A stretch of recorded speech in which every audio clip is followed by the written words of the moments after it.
cilvēku atmiņa nav tik gara, kādu mēs gribētu, lai mēs runātu par klimatu, jo tad mums jāizvērtē šis 30 gadu periods, bet būtībā tā ir tā tēma, par ko visi runā, un visi interesē, ko vilkt mugurā, kā ģērbties. Mans interešu lauks tieši Latvijas klimats un skatīties, kāda ir izmaiņa, sākot no instrumentālo novērojumu sākuma, tas ir Latvijas Universitātes Rīga meteoroloģiskās stacijas gadījumā, tās rindas jau no 1795. gada.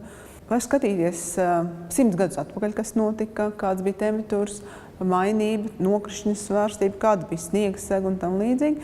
Bet tāpat laikā, ko mēs izjūtam, mēs skatāmies tieši salīdzinām šīs ilglaicīgās ar to, kas notiek pēdējās 10 gadēs, pēdējos 30 gados, un tad mēs redzam, vai tās izmaiņas ir būtiskas vai nē.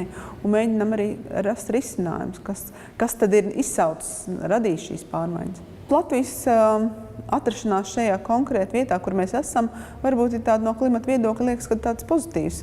Mums garāks vasaras, ilgāks veģetācijas periods, siltāks ziemas, mazāk kurināmā, bet tāpat laikā mums jāskatās ar tā otra puse. Ja mums būs siltāks tas ūdens, ja mums būs lielāka tā zilāļu ziedēšana, un kas cilvēkiem nepatīk, arī tā peldsazēna būs pagarāk, bet tās aļģes būs tik daudz savairojušās, kad nepatiks un būs pat varbūt iespējams, kad ir toksisks. Pozitīvais tas, ka varbūt mēs varēsim iegūt 2 lauksaimniecības ražas, bet tāpat laikā tas otrs sliktākais ir tas, kad kaitēkļi savairosies. Tieši visvairāk Latvijas tāda ikdienas cilvēku dzīve varbūt skar šīs ekstremālās, jo tādas vidējās vērtības jau tās pakāpeniski spēja piemēroties, gan cilvēks, gan daba spēja piemēroties, bet pret ko nespēja cīnīties tās ekstremālās.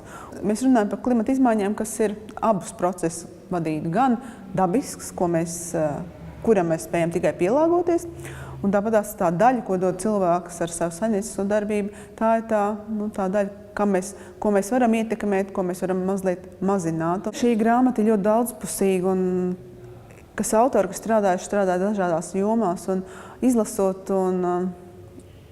šo grāmatu kopumā, man liekas, gūst ļoti labu priekšstatu, kā tas izpaužās un kā mēs varam tās mazināt. Varbūt tieši šo zināšanu daudzveidību, man liekas, tas būtu tas galvenais, ko ļaut lasītājiem šī grāmata iedod. Dzīvojot tā zaļāk, mēs varētu tiešām darīt tādu Latviju, tādu labāku vietu, ņemot vērā gan pašu priekš sevis, gan arī klimata pārmaiņu lomā, lai tās nebūtu tik izjūtams varbūt kā šobrīd.